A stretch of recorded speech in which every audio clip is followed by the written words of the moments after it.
palma da mão, palma da mão, palma da mão, palma da mão, palma da mão, palma da mão, palma da mão, palma da mão. É o seguinte, a gente nunca deve desistir do que a gente quer. Por isso que Deus existe, para que a gente tenha fé sempre. E nunca desista do seu objetivo. E muita calma nessa hora. E deixa acontecer naturalmente. Já, Dani, já vamos começar. Nossa convidada já está aí, Ana Paula. Esperar o pessoal chegar. Se na vida encontrar sabor, vai saber esperar sua hora. Quem cultiva a semente do amor, segue em frente, não se apavora. Ana Paula já está aí. Vou já convidar a nossa entrevistada de hoje. Às vezes a felicidade Demora a chegar.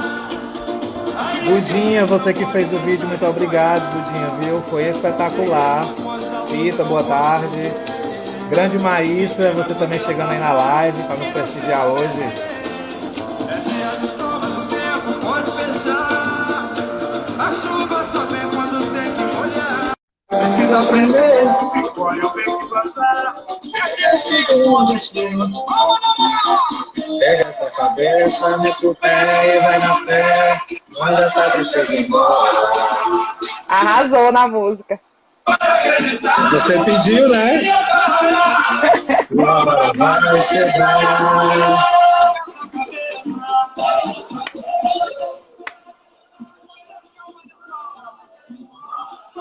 Ó, o cara de macaco já apareceu ali. Isso é a Maísa? É. Só eu posso chamar ela assim. Ana Paula, Você vai boa cometer essa tarde. gafe. Boa tarde. Antes de mais nada, muito obrigado por aceitar o convite de fazer parte desse nosso quadro da Quarentena com Entrevista.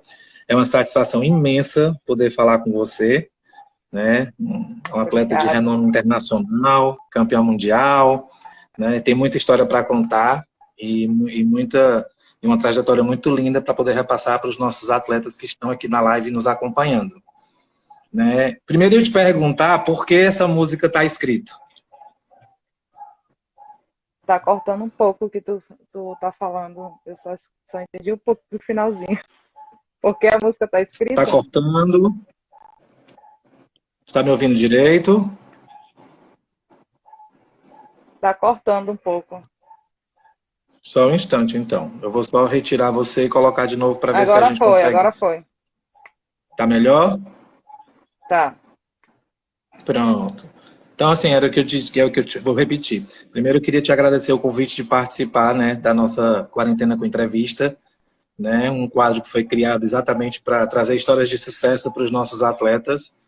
E antes da gente começar com as perguntas, eu queria saber por que a música está escrita.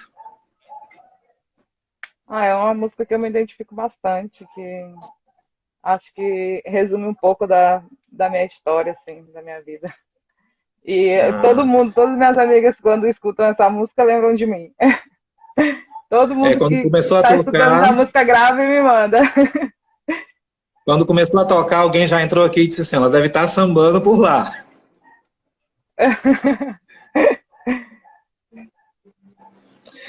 Ana Paula, vamos começar com algumas perguntas enquanto o pessoal já começa aí. Me conta um pouquinho como é que começou a tua carreira não, como é que era a sua vida antes do esporte, antes do esporte entrar nela, né, de onde você é, como é que você vivia antes de você conhecer o esporte? Bom, eu sou do Maranhão, né? Acho que todo mundo aí já sabe. Eu sempre gostei muito, assim, eu não lembro muito da minha vida antes do esporte, na verdade, porque eu sempre gostei muito, assim, de bola, eu sempre gostei de estar na rua. O povo até aqui na rua brincava, me chamava de Maria Machinha, né? Que só tinha eu de menina lá no meio dos meninos, jogando bola, jogava futebol na rua. Adorava a rua. Adorava ficar na rua. Então não tenho muita lembrança, assim, do antes sem o esporte. Porque acho que o esporte já veio fazendo parte da minha vida desde que eu era pequena mesmo. Uhum. E quando foi que você teve o primeiro contato com handball? Como é que foi lá no iniciozinho, na escola, ou algum colega convidou? Como é que foi? foi na escola. Na verdade, eu fazia capoeira. Meu pai é motorista, né? Meu pai é motorista e ele trabalhava na promotoria da infância e da juventude. E de fim de semana eles tinham os projetos, né, na promotoria. Então ele levava as meninas para um grupo de meninas para capoeira. Ia buscar todo mundo em casa e levava para o local de treinamento. E eu sempre fui muito apegada assim com meu pai. Adorava ir para a rua com meu pai, adorava lá com ele, viajar. Ele sempre viajou muito. Aí às vezes eu viajava com ele também. Então, como fim de semana ele trabalhava a semana inteira e isso era normalmente fim de semana, que eu estava em casa, não tinha aula, tudo, eu sempre ia com ele. Aí eu comecei a ir com ele e treinar capoeira. Aí treinava capoeira e tem uma amiga minha, Fernanda, que a gente é amiga mesmo desde de pequena, de infância. Aí Fernanda ia comigo, a gente sempre fez as coisas juntas. E depois a gente começou a ir pro handball. Tipo, Fernanda gostava mais de handball, eu gostava mais da capoeira. Aí a gente ia junto pra capoeira e ia junto pro handball. Aí eu comecei a treinar na escola. O professor Rubilotto, ele passou nas salas, né, para convidar que ia começar de handball e tal. Daí a gente foi. Começou aí, começou a gostar. Depois eu larguei a capoeira e continuei no handball.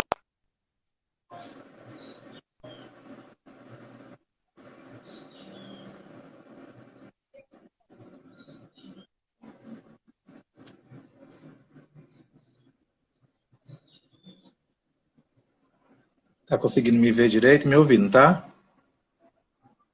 O vídeo tá assim, ó, a bolinha. Tá certo. É porque a imagem tinha dado uma congelada. E aí, quando, já na época escolar, ele entrou, o handball entrou na tua vida, e de cara você já se identificou com a posição de armadora central? Não, não, assim, quando eu treinava com ele, eu jogava mais de lateral esquerda. Jogava de lateral esquerdo aqui, né? Depois eu fui para São Paulo, eu fui para Guarulhos e jogava de tudo, menos de pivô e goleira. Quando ele me mandou para São Paulo, tinha muita gente boa, muitas meninas boas. Aí eu treinava na lateral direita.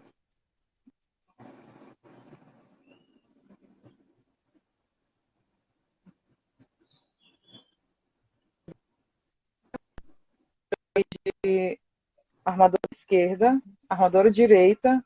Depois, quando eu fui para a Espanha, foi quando eu comecei a jogar mais de central, assim. Até um pouco antes de ir para a Espanha, em Guarulhos, sempre na minha categoria eu jogava ou de lateral ou de central, e na categoria acima eu jogava de ponta. E uma vez eu fui para a seleção cadete de ponta direita.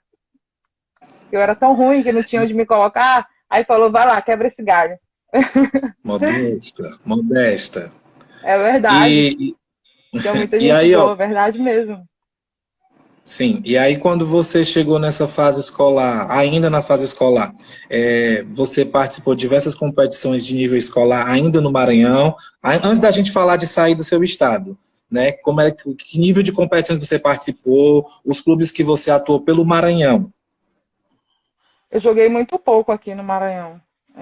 Eu joguei na escola mesmo, né? Eu joguei aqui acho que só um ano.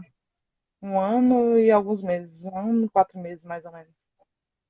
Eu Quando comecei a você, então, jogar, quando né, você... na escola. Foi, eu jogava as competições aqui, tinha bastante campeonato na época, né? Tinha bastante Copa e tal. Aí eu joguei esse ano todo campeonato, joguei jogos escolares. Aí depois a gente foi pro Brasileiro Escolar, que era Jogos da Esperança, que chamava na época. Aí lá a gente ficou em segundo lugar. Daí voltei para cá, acho que eu fiquei mais uns 3, 4 meses e eu fui embora para São Paulo. Mas assim, eu joguei aqui mesmo, eu acho que chegou 1 ano e meio, mais ou menos. Porque quando ele começou, meu professor começou a dar o treino pra gente, já era quase pro final do ano, do meio do ano pro final. Aí depois eu joguei mais 1 ano completo aqui e depois eu fui embora. E aí apareceu essa oportunidade de botar de Zezé chegando aí na live. Zezé, sua linda. Tá Zezé, a Doce, a Maísa, muita gente aqui. O William, o Ato aí do Maranhão, mandando um abraço também. E aí, como é que o técnico percebeu que teria que mandar para você ir embora para outro lugar? como é que apareceu essa proposta de ir embora para São Paulo? Os filhos dele já jogavam lá em São Paulo. E ele tinha contato com a técnica de lá, com a Láusida.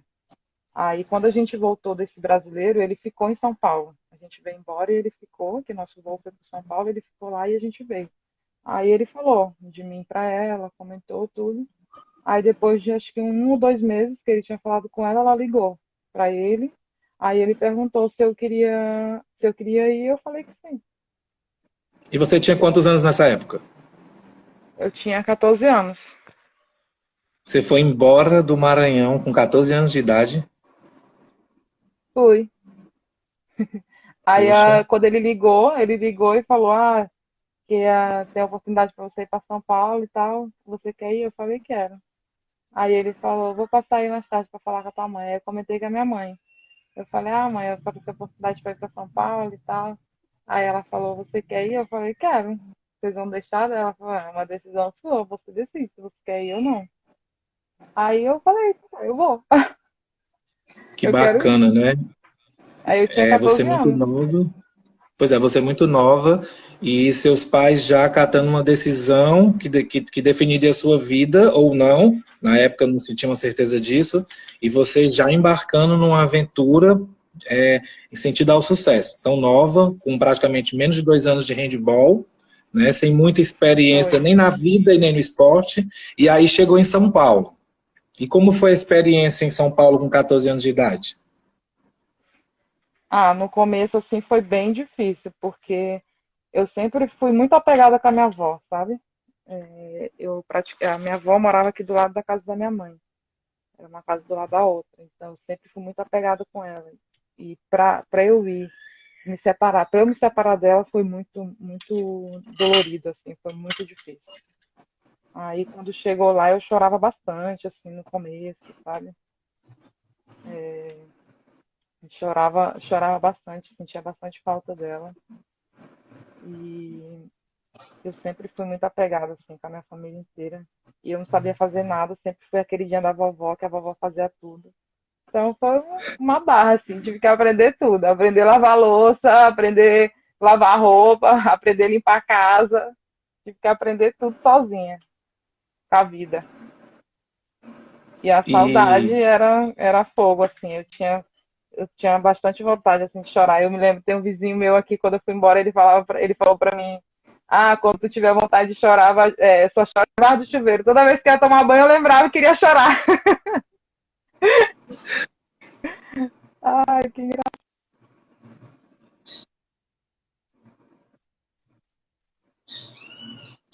e em São Paulo, ainda está cortando um pouco. Acho que voltou ao normal. A tua imagem está travando um pouco.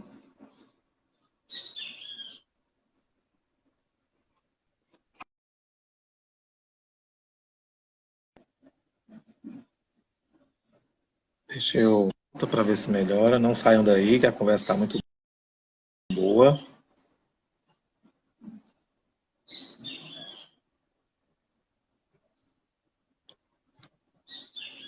Esperar ela voltar um pouco. Pronto, já voltou.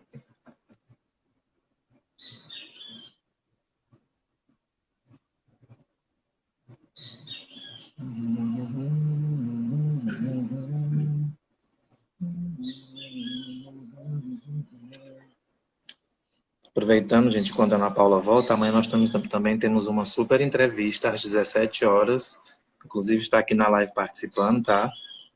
É a Maísa Pessoa, grande goleiro da seleção brasileira.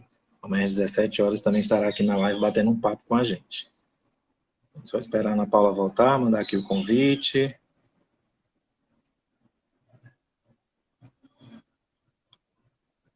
Deve estar com algum problema na internet, mas se a gente aguarda, né?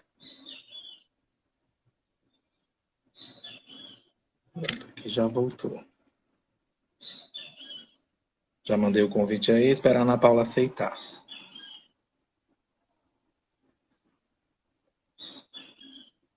Oi. Pronto. Melhorou agora? Voltou daqui.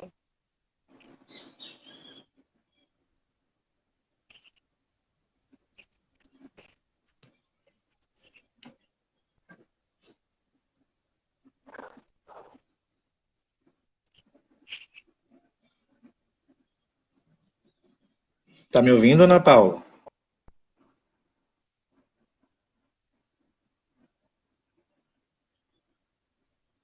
Se o pessoal não estiver vendo a gente, comenta aí se está travando a imagem, o som. Para mim aqui está travando a Ana Paula. Agora voltou.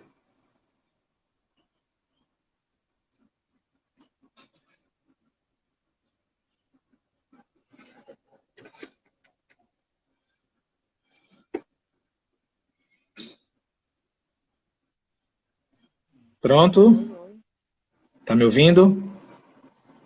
Tá difícil essas internets, hein? Tá me vendo também direitinho, tá? Tô. Pronto. Pronto. E aí vamos continuar, né, o papo. Não tem problema, a gente recupera esse tempo. Ainda em São Paulo, que clubes você atuou ainda muito nova ainda? Eu joguei só em Guarulhos. Foi a única equipe de São Paulo que você jogou, foi o Foi. Guarulhos? Dos 14 Foi. anos em diante até? Dos 14 até 19, quando eu fui embora pra Espanha. Ah, e nessa faixa de 14 a 19 anos, você foi convocada, teve a primeira oportunidade para as seleções de base? Sim, eu fui pra seleção, eu tinha 15 anos, em 2003, se eu não me engano. Foi a primeira vez que eu fui pra seleção cadete. Aí, depois eu sempre ia, assim, foi passando de categoria, né? Cadete, juvenil, júnior, até chegar na adulto. E aí, com 19 anos, aquela menina que com um pouco mais de um ano de handball foi embora para São Paulo, com 19 anos estava indo para a sua primeira experiência internacional. E aí me conta, como é que foi as experiências internacionais a partir dos 19 anos, por onde é que você atuou, por onde é que a Ana Paula andou? Então, na época que eu saí do Brasil, foi uma época bem difícil, assim, que estava acabando as equipes, o Guarulhos acabou a equipe principal, né? E eu ainda fiquei 6 meses no Brasil. Estão falando que o teu som tá baixo. Acho que é porque está distante, né? Melhorou? Ah, bastante, pronto. Ai, tá. Aí eu fiquei ainda um tempo, a gente ficou alguns meses sem. Fiquei só treinando, né, sem jogada. E a Jake, a Jaqueline, que era goleira também de Guarulhos, que ela já tinha ido para Espanha, ela pediu um vídeo meu, falou que ia levar para o técnico dela ver. Aí eu lembro que eu fui até o aeroporto, ela já ia embarcar. Eu entreguei o vídeo para ela e passou uns 2, 3 dias. Ela me ligou, falou que o técnico dela também ele era agente, ele tinha conseguido uma equipe para mim na Espanha. Ela perguntou se eu queria ir. Eu falei que sim. E eu iria. Daí comecei a me organizar para ir. Daí depois passou mais 2 dias, ela ligou. Ela falou, Paulinha, a menina aqui do meu time machucou. E daí você pode vir para cá, jogar na mesma equipe que eu. Só que para ganhar um pouco menos, mas aí você vai estar perto de mim. Aí eu falei, tá bom, então eu prefiro ganhar menos e ir para a equipe que você tá, porque acho que é melhor para mim, para não estar sozinha. Aí foi, acertei tudo com ela, ela acertou tudo, fez o contrato para mim, ela que fez tudo, organizou tudo. Aí arrumei a mala e fui para Espanha. Aí fiquei na Espanha, nesse time, na mesma equipe que ela. Depois ela foi para a França, eu continuei lá na Espanha, mudei de equipe.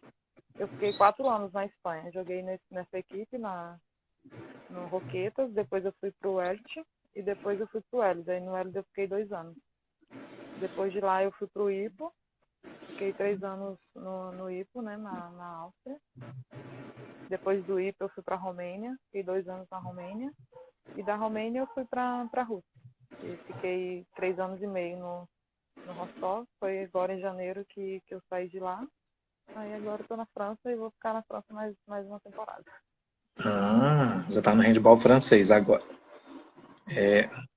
Durante toda essa fase, a gente já percebe que você sempre foi muito determinada, né? Sai de casa com 14 anos, com 19 anos vou para a Europa, né? E diversos desafios aí pela frente.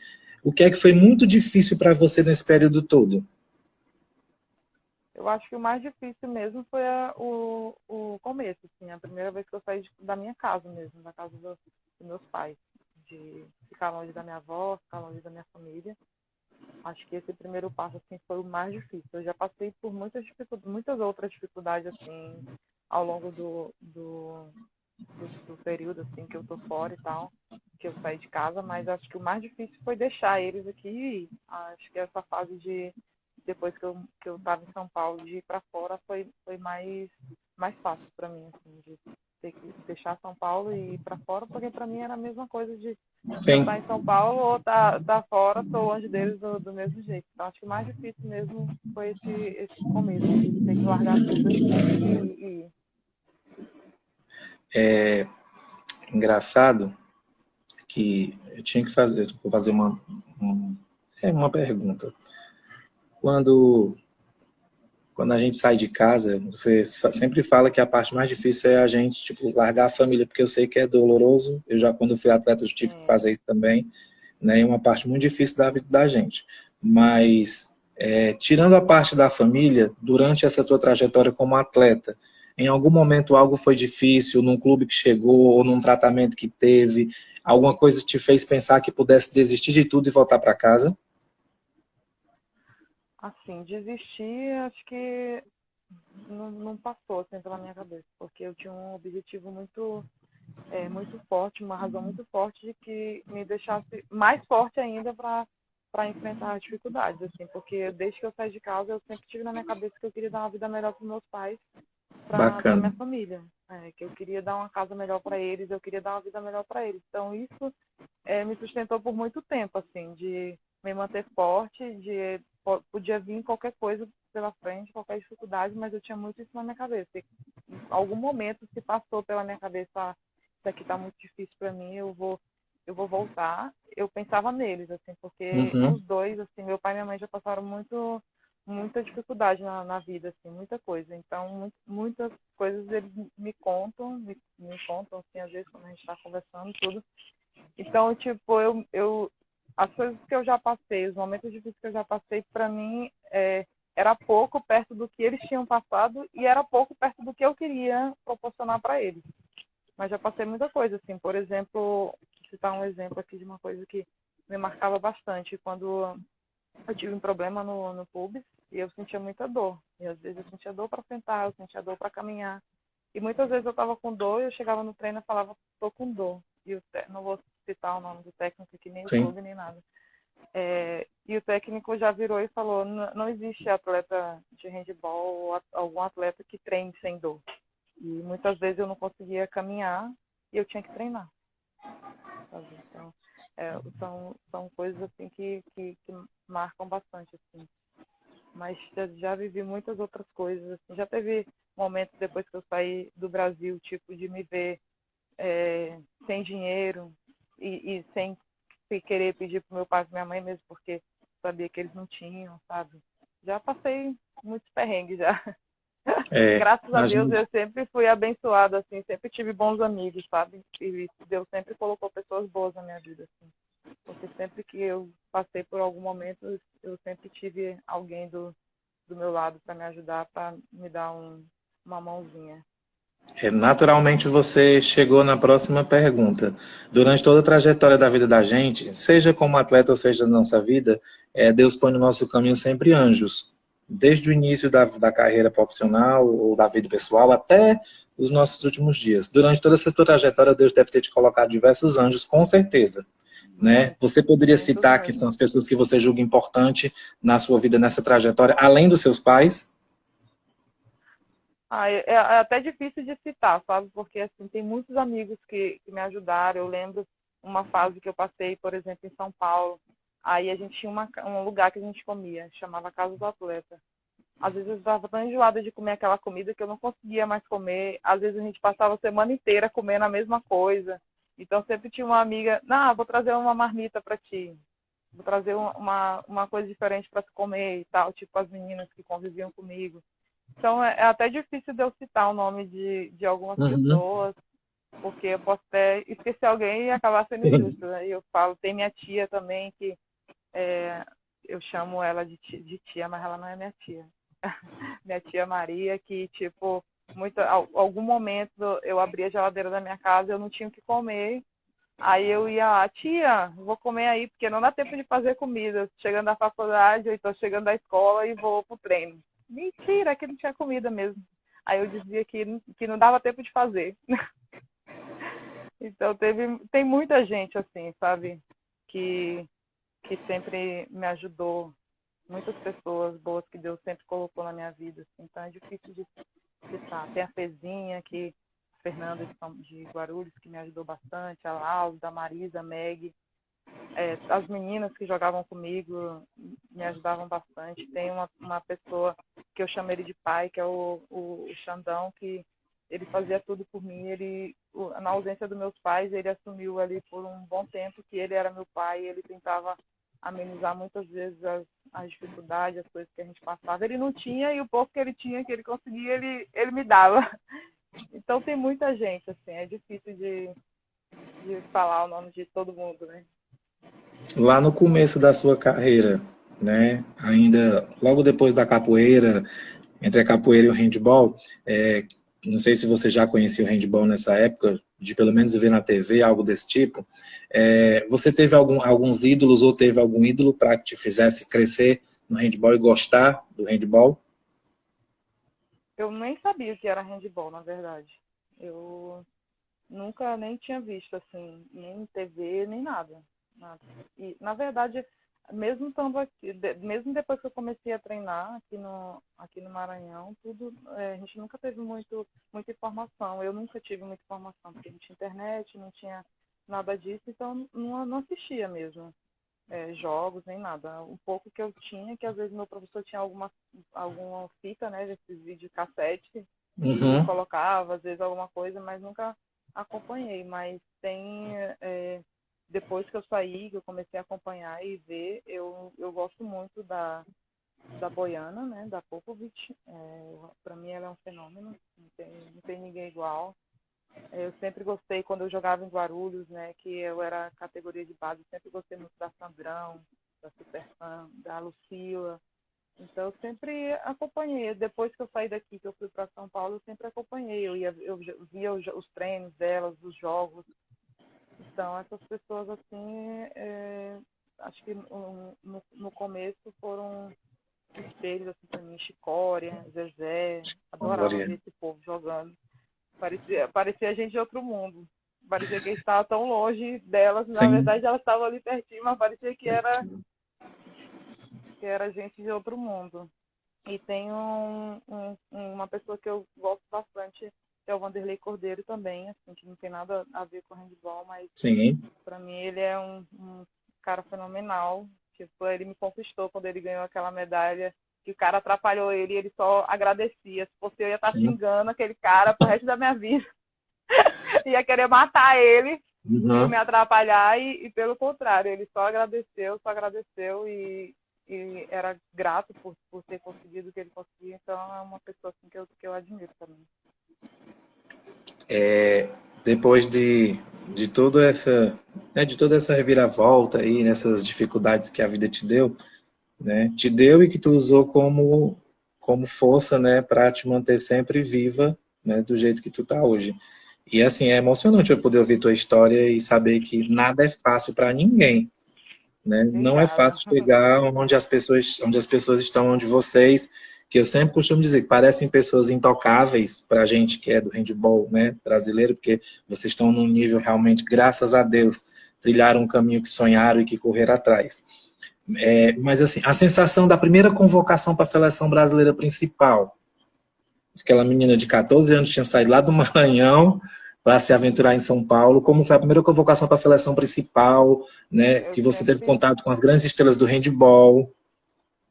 assim, eu sempre gostei muito de ser desafiada, assim, sabe? Eu sempre gostei muito de desafio e para mim, assim, era querendo, esse mundo do handball, as pessoas falam muito, comentam muito. Então eu Tem, sabia que muitas pessoas já tinham comentado que o Juan, que era o técnico da seleção principal na época, que ele não gostava muito do meu estilo de jogo, né? Do jeito que eu jogava e tal. E o Juan parece que foi fazer uma lista de 40 atletas. 40 atletas e pediam para ele colocar meu nome nesses 40 atletas e ele dizia não. 20 e tantas. Ana Paula, não. 30, 40, não. E isso para mim, assim, eu peguei como um desafio. eu pensando assim, eu vou mostrar para ele, tipo, eu queria mostrar Sim. para ele, eu queria provar para ele e para mim mesmo que eu era capaz e que eu podia estar numa lista de 40 atletas, né? Aí quando eu fui para a Espanha, acho que em 3 meses que eu tava na Espanha, foi a primeira vez que ele me convocou. Eu fiquei muito feliz. A Chicória também estava lá na época, né? Ela foi convocada também, a gente jogava junto no clube e ela me deu bastante força, assim, e eu tinha aquilo na minha cabeça, né? Eu vou para a seleção, eu tenho que treinar bem, eu tenho que jogar bem. Tipo, ele tem que ver que eu sou capaz de estar entre 40 atletas, sabe? Eu tinha isso na minha cabeça, então para mim foi um desafio, assim, muito grande a primeira convocação. Eu fiquei muito, muito feliz, e eu peguei aquilo como um desafio para mim. Aí foi que eu fui. Eu treinei, né, com as meninas, tudo. Depois teve um mundial em seguida, que ia ser na França. Tanto que depois dessa primeira convocação, na segunda convocação foi para ir para o mundial. Teve o corte, tudo. Eu fiquei entre as 16. Poxa, Tanto que ele não tinha me colocado na lista de 40, porque ele manda uma lista de 40, acho que depois manda uma lista de 28, algo do tipo. Assim, e eu não pude jogar, ele me convocou, eu fiquei entre as 16 atletas, 2 dias antes de começar os jogos, que a gente ia mudar de cidade, ele chamou todo mundo para fazer uma reunião de emergência, que queria comunicar uma coisa, porque o meu nome não estava na lista de 25 atletas, e eu não podia jogar o Mundial, e eu estava entre as 16. Foi uma loucura, assim, pra mim. Meu Deus, eu falei, cara, eu tô entre as 16, eu não tava entre as 25, eu não tava entre as 40, eu não tava entre as 25, e agora eu tô aqui entre as 16. Depois de alguns meses dessa lista, eu tô aqui entre as 16, e agora eu não posso jogar. Foi desesperador, assim, pra mim, sabe? uhum, Foi em 2007 isso, Mundial na França. Eu fiquei muito mal, eu chorei, isso foi de noite, a gente ia viajar no outro dia de manhã. claro. Eu não consegui dormir, eu chorei a noite inteira, porque eu não podia jogar, e ele falou, eu queria que você ficasse aqui para pegar a experiência. Eu falei, eu não quero ficar aqui, porque para mim vai ser ruim, eu vou estar triste, eu não quero que as meninas me vejam assim triste, eu acho que não vai ser positivo eu ficar aqui com o grupo, tudo.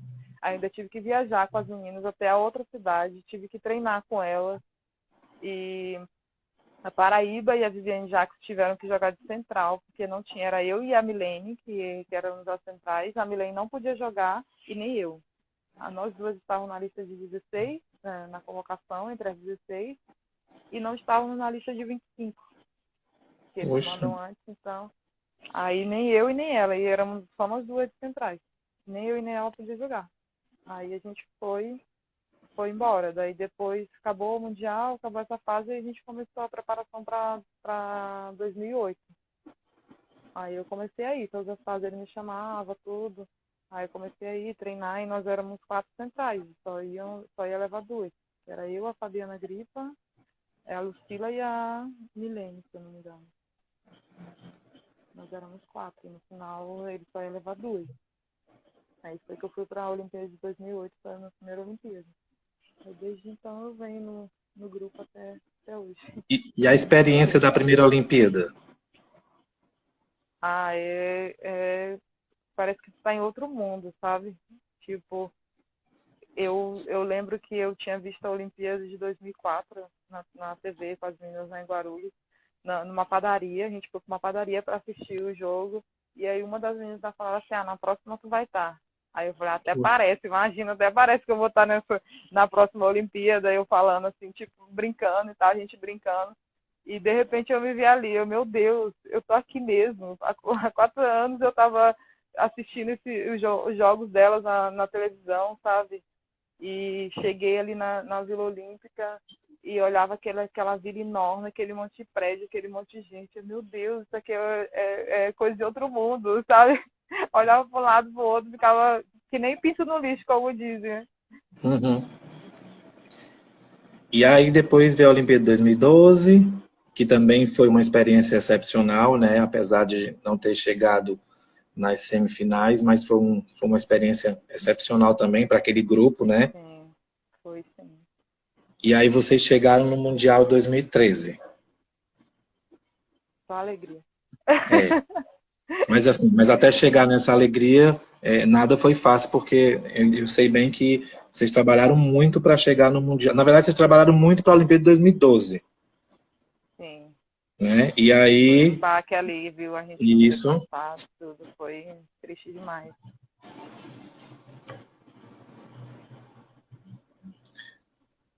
E aí veio o Mundial de 2013. Conta pra gente aí a sensação desse Mundial. O Porque eu Mundial de assisti um, eu 2013, assisti um documentário onde você também dá um depoimento, que é aquele da ESPN, né, Meninas de Ouro, onde vocês falam bastante sobre o Mundial e que todo mundo, durante a preparação, tiveram muitos obstáculos, né, no meio do caminho. sim, eu ia falar, Então, a gente teve muito problema no começo da preparação. Que a gente ficou acho que uns 3 dias, assim, no começo da fase, sem gente para treinar. Não tinha gente para treinar.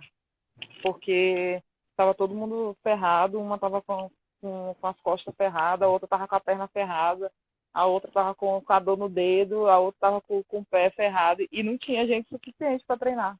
Eu acho que a gente ficou uns 3 dias no hotel só tratando. Eu lembro que a Duda estava com problema na coxa, a Duda ficou um tempão, acho que um tempão sem poder treinar com a gente, sem poder jogar, tudo. Ela foi já, acho que bem no comecinho já dos jogos que ela começou, que ela conseguiu recuperar, e tinha outras com problema. Eu, inclusive, era uma, se eu não me engano, eu estava com alguma coisa nas costas, eu também fiquei 3, 4 dias sem poder treinar, sem poder fazer nada. Essa preparação, o começo da nossa preparação para o Mundial foi bem, bem difícil, foi bem complicado. Não tinha nem como treinar, né, na verdade, no começo. Mas no final deu tudo certo. e aí foram passando os jogos, fase classificatória, e veio Brasil e Hungria.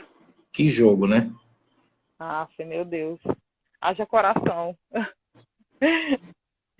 Como é que você se Esse viu jogo, numa acho que foi partida? o jogo mais difícil, assim, pra gente, porque a gente sempre chegava até ali, sabe? Até aquela fase. A gente sempre, todos os mundiais que a gente foi, a gente sempre chegava até aquela fase ali. Até as quartas de finais, e dali não conseguia passar. Então foi um desafio grande, assim, pra gente. Eu acho que todo mundo se concentrou muito, assim, colocou muito isso na cabeça, pensava muito nisso, de que era matar ou matar, e acho que foi o jogo mais difícil, assim, que a gente teve no Mundial inteiro, assim. Foi o jogo mais difícil, o jogo mais complicado, mas graças a Deus lutamos até o final e deu tudo certo. Deu tudo certo, e aí veio a semifinal, e aí veio a brilhante final contra as donas da casa, e aquele bate-papo, né, aquela preleção com o Morten antes da final. Naquele momento, assim, o que é que passava pela cabeça da Ana Paula durante aquela preleção? Olha, o Morten fez aquela brincadeira ali, eu não sei se você já viu esse vídeo, foi a única que fiquei sentada ali, a Marina estava fazendo alguma coisa na minha perna, acho que eu estava tão concentrada no meu objetivo que, por mim, assim, acho que ele podia se pintar de palhaço, que não ia tirar meu foco, sabe? Tipo, ele brincou ali, fez aquela brincadeira, tudo, mexeu com as meninas, todo mundo foi lá em cima dele, eu fiquei olhando assim, sabe? Tipo, parecia que eu não tava nem ali naquele momento, eu tava com outro pensamento na minha cabeça, eu tava pensando no jogo, tava pensando que eu tinha que me blindar de 22 mil pessoas que estavam ali fora, gritando contra a gente, que acho que tinha só os chapolins lá torcendo pra gente, de 22 mil pessoas. Então, eu estava muito, muito, muito concentrada. Eu pensava muito assim, a gente já tem uma medalha. Eu sei que a gente já tem uma medalha, mas não é essa que a gente precisa, não é essa que a gente quer. E eu tinha muito isso, assim, eu pensava muito nisso, de me concentrar, e pensava nas coisas que, nos momentos difíceis do jogo, o que eu podia pedir, qual jogada eu podia. Eu estava com isso, assim, na minha cabeça. Pensava muito em momentos de dificuldade, assim, do jogo, eu pensava em muitos momentos de dificuldade e em que jogada pedir, no que eu poderia pedir por algum momento que a gente estivesse passando por dificuldade. Assim, eu tava Porque você tinha uma responsabilidade concentrada. imensa pela posição que você joga, né? Muito, entendeu? E eu me culpo muito, assim, quando as coisas dão certo, ok, eu fico tranquila, mas quando as coisas dão errado, assim, às vezes, tipo, a gente perde algum jogo importante, tudo, às vezes eu vou dormir, vou deitar, eu fico pensando no que eu poderia ter pedido diferente, o que eu poderia Sim. ter feito para mudar a configuração do jogo, sabe, assim, aquela coisa, tipo, deu certo, ok, mas se não deu, tu é a culpada porque tu não soube organizar o jogo como que tinha que ser. É mais ou menos isso. Uhum. Mas aí no final, né, veio aquela vitória brilhante. Nós brasileiros pudemos assistir na Esporte Interativo com a narração do André, que foi excepcional. Acho que todo mundo que Nossa, assistiu, André, que já meu Deus, reviu, emocionante. veio às lágrimas. E aí tem aquele momento onde a Ana Paula, aquela menina de 14 anos que saiu de casa nova, sobe naquele pódio para receber a medalha de campeã do mundo. Assim, eu não sei você, porque você demonstra ser uma pessoa assim, muito introspectiva, assim, muito calada. Mas assim, qual foi a tua sensação naquela hora de receber aquela medalha? O que é que passou na tua cabeça? Sensação nenhuma. Eu só queria gritar. Só queria Era? gritar. Uhum. Eu só queria gritar. Eu falo, gente, eu tenho vontade de gritar, gritar, gritar, gritar. As meninas falam que eu tava doida. Às vezes a gente comemorou, né? Tipo, às vezes era. A gente ficou acho que uns 2 dias ainda lá, antes de ir embora, ou um dia. Eu colocava a cabeça na janela, assim, do quarto do hotel e gritava, é campeão, eu sou campeã do mundo, meu Deus! Eu só gritava. E ali, na hora que eu subi ali naquele pódio para receber minha medalha, eu tinha muita vontade de gritar e eu tinha duas imagens na minha cabeça. Que era aqui o pessoal, porque quando tem jogo quando tem jogo da seleção, que eu estou na seleção, aqui em casa é como se fosse Copa do Mundo, aqui na Uhum. rua, né? Os vizinhos, todo mundo, minha mãe abre aqui, coloca a TV na garagem ou então na rua, e todo mundo vem assistir, todo mundo coloca Puxa. as cadeiras na rua, todo mundo vem assistir, então fica cheio aqui. E meu marido tinha me mandado uma foto, né, do pessoal aqui. Então, na hora que eu coloquei o pé ali, me veio a cena das pessoas aqui na minha casa, dos amigos da minha mãe, dos meus amigos aqui da rua. Me via eles assim na cabeça. E muitas vezes, em muitos jogos, quando eu ia entrar assim, na quadra, me vinha essa mesma imagem assim, na minha cabeça. Das pessoas aqui em casa, todo mundo sentado, torcendo pela gente. Ou então eles comemorando. Vinha muito assim na minha mente.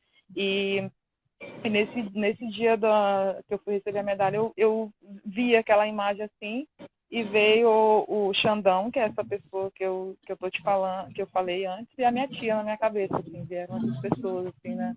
Parecia que tava todo mundo aqui junto e vieram assim na minha cabeça. É impressionante, assim, isso. É emocionante, na verdade. E a gente percebia claramente que você e o Morten A amor tinham tá um dizendo ali, ó, companhio. foi uma Copa do Mundo. A amor tá falando aqui, ó, foi uma Copa do Mundo. E a gente percebia claramente que você tinha ou tem ainda uma grande relação com o Morten. Como é que era a sua relação com ele durante as partidas? Porque ele costumava lhe orientar bastante, principalmente nos jogos mais Me decisivos. xingar bastante, né? Ah, era? Quer dizer. Eu sou suspeita para falar do Morten. Eu gosto muito, muito do Morten. A gente construiu uma relação muito legal durante esses anos que a gente conviveu junto, que a gente trabalhou junto. Acho que ele confiava bastante em mim, eu também confiava bastante nele, mas a gente brigava também bastante. Faz parte. Para acertar as coisas, a gente brigava bastante assim para acertar as coisas. Às vezes a gente tinha reunião, por exemplo, ele e o Alex. Ele falava assim, por exemplo, eu quero fazer tal jogada assim, assim. Aí eu falava, eu acho que não vai dar certo. Aí ele falava, mas por que você acha que não vai dar certo? Aí eu falava. Aí o Alex pegava e falava, eu também acho que não vai dar certo, tal coisa. Mas por que vocês acham que não vai dar certo? Tipo, ele queria a nossa opinião, a gente tinha que dar uma explicação por que a gente não achava que dava certo, e às vezes ele ficava discutindo não sei quantas milhões de horas pela mesma coisa. E tinha jogo assim que o Alex falava pra mim, você tem que chutar. Aí eu chutava uma, chutava outra. Aí se eu errasse, ele começava a gritar. Você não tem que chutar, não é pra você chutar. Eu falava, Alex, fala pra ele, pelo amor de Deus, controla esse homem. Ô, Alex, controla esse homem, pelo amor de Deus. Às vezes, final de jogo, ele me deixava doida. Ele gritava tanto que ele não me deixava nem eu pensar, às vezes, tanto que ele gritava. Gritava, gritava, gritava. Aí eu falava pro Alex, Alex, controla esse homem, pelo amor de Deus. Segura ele aí. Que ele era fogo, mas, meu Deus, eu tenho um carinho enorme, assim, pelo Morte. Que... Alguém está dizendo aqui que eu sou igual a ele. Ah, é?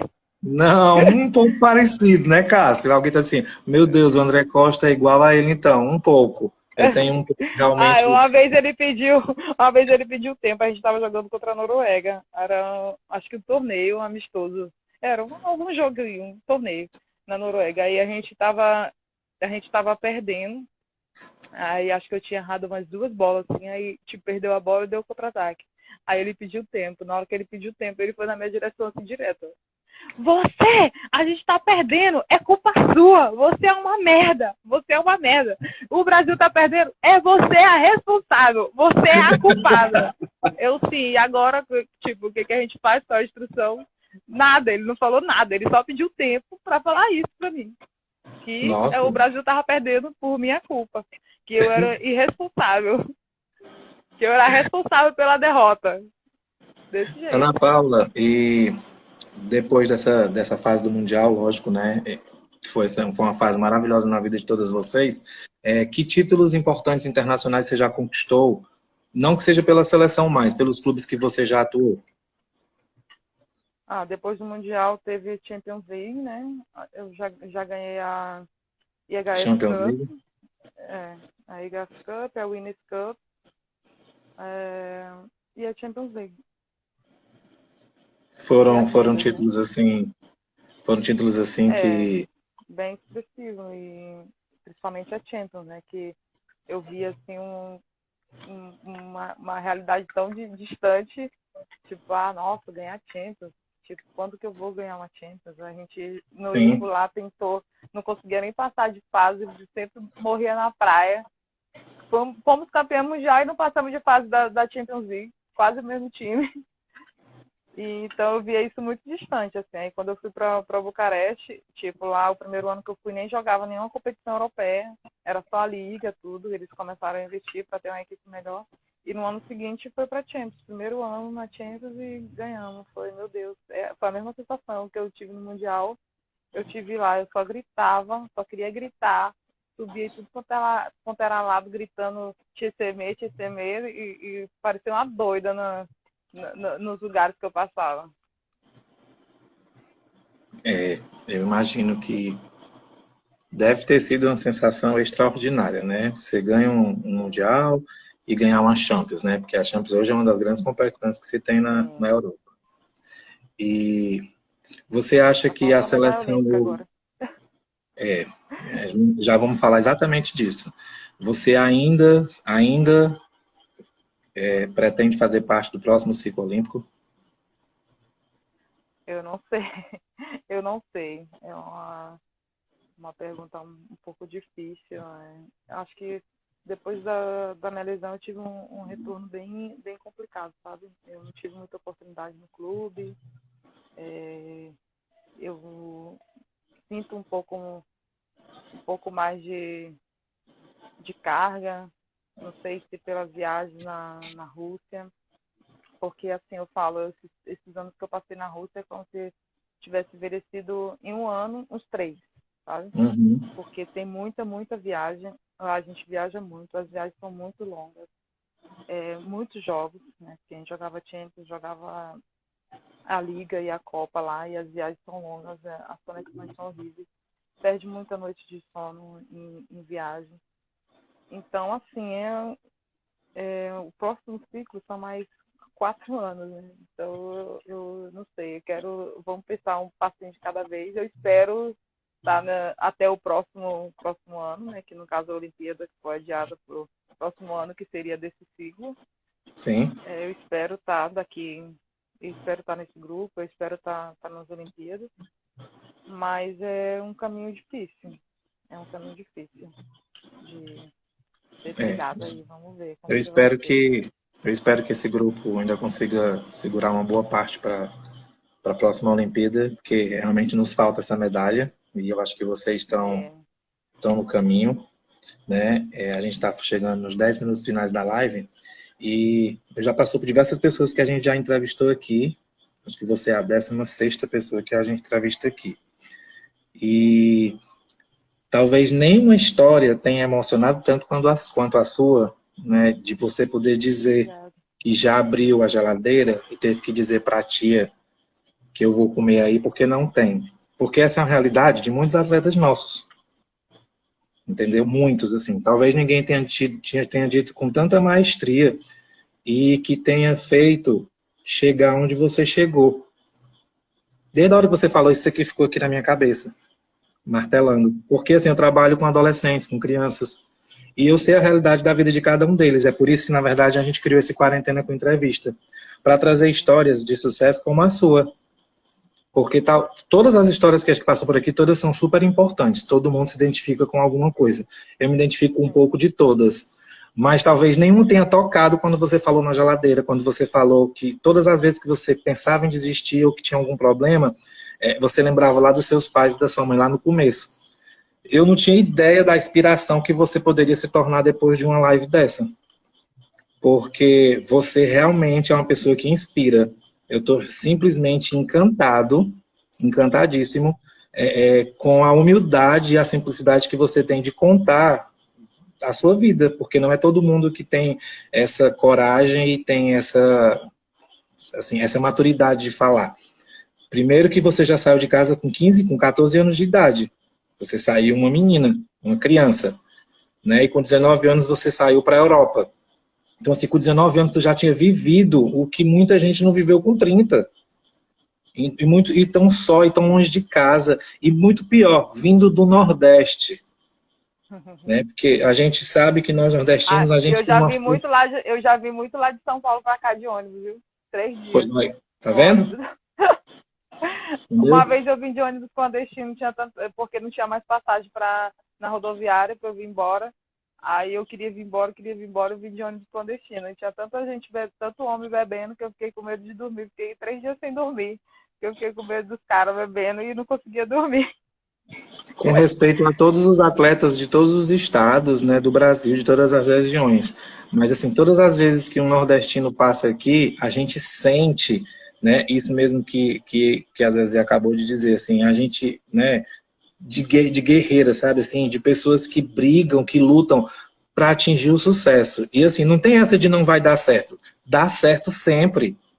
Entendeu? Dá muito certo sempre, muito, muito, assim, olha, você realmente é uma história de sucesso, sabe, assim, eu estou muito feliz em poder ter te dado a oportunidade, né, de conversar com você e de trazer um pouco da tua história, né, para cá, da tua trajetória, porque o que eu canso de dizer que a nossa ideia da live não é contar como vocês já estão hoje, porque isso aí as redes sociais, elas estão para mostrar. Eu gosto de contar... Né? Já mostra, né? Se você abre a página do seu clube, você vê a história, o treino, o dia a dia. Mas o que vocês passaram para chegar até aí, são poucas pessoas que conhecem, pouquíssimas. Até talvez eu brinco às vezes com a minha mãe, eu falo, mãe, já passei por tanta coisa que se a senhora não soubesse, a senhora tinha feito eu voltar na primeira. Ela, com certeza, eu teria mesmo. Se eu soubesse qualquer coisa, eu ia fazer você voltar. Então, eu falei, por isso que eu nunca te contei, por isso que eu sofria calado, quietinha, sozinha.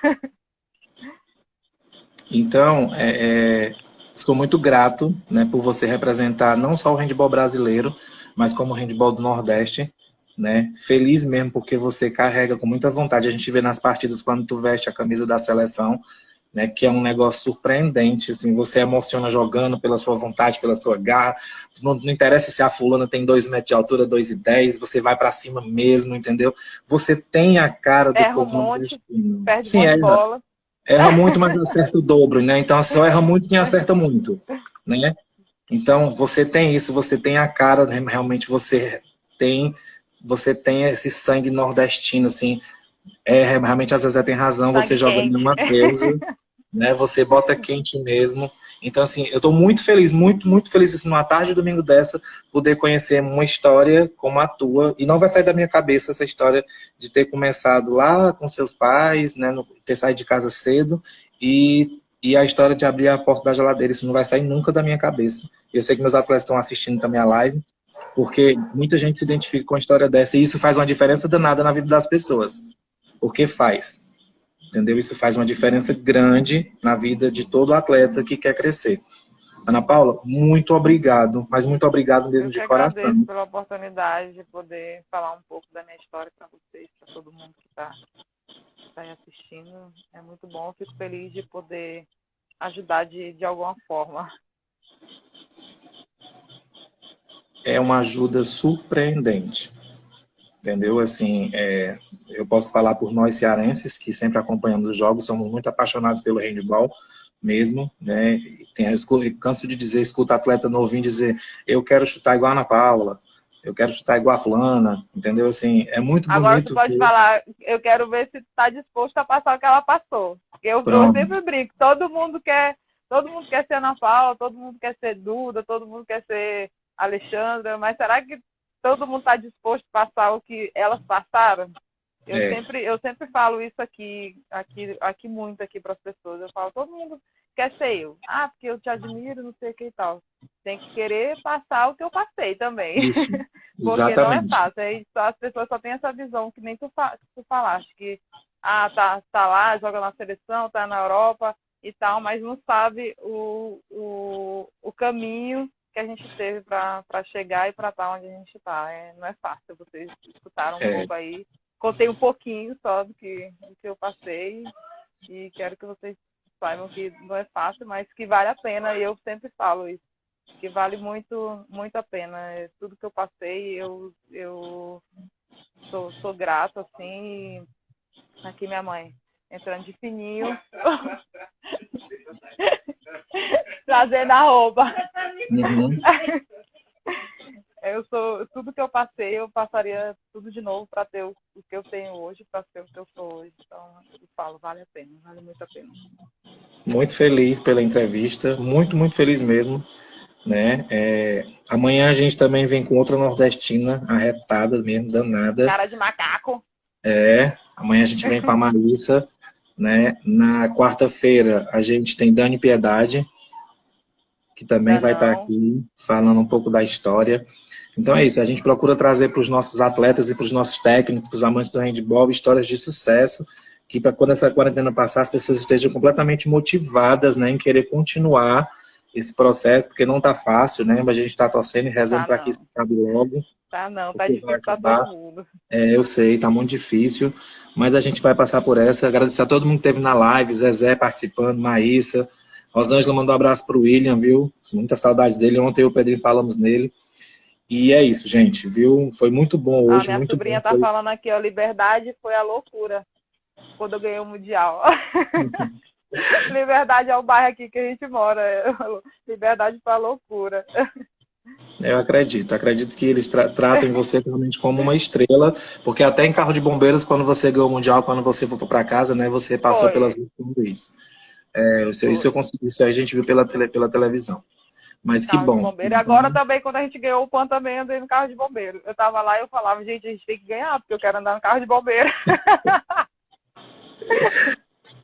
Mas que bom que você chegou no topo do teu sucesso e tu continua com a mesma simplicidade e com a mesma humildade, que eu não te conhecia, mas com a mesma humildade que você contou lá no começo. Né? Então, são essas coisas que fazem realmente pessoas de sucesso. Muito parabéns. Parabéns mesmo. Obrigada. Viu? Até uma próxima oportunidade. Muito obrigado por ter aberto teu coração pra gente. Tá bom. Tchau. Beijo. Beijo. Pois é, gente. Agora, finalzinho. Lani, se quiser assistir depois, vai estar salva, tá? Vai ficar salva tanto aqui nos stories como no YouTube, no canal Handball que Inspira, tá bom? Amanhã, gente, às 17 horas, a gente tá com a Maísa Pessoa, tá bom? Um abraço para todo mundo e um bom final de domingo. Um abraço, tchau.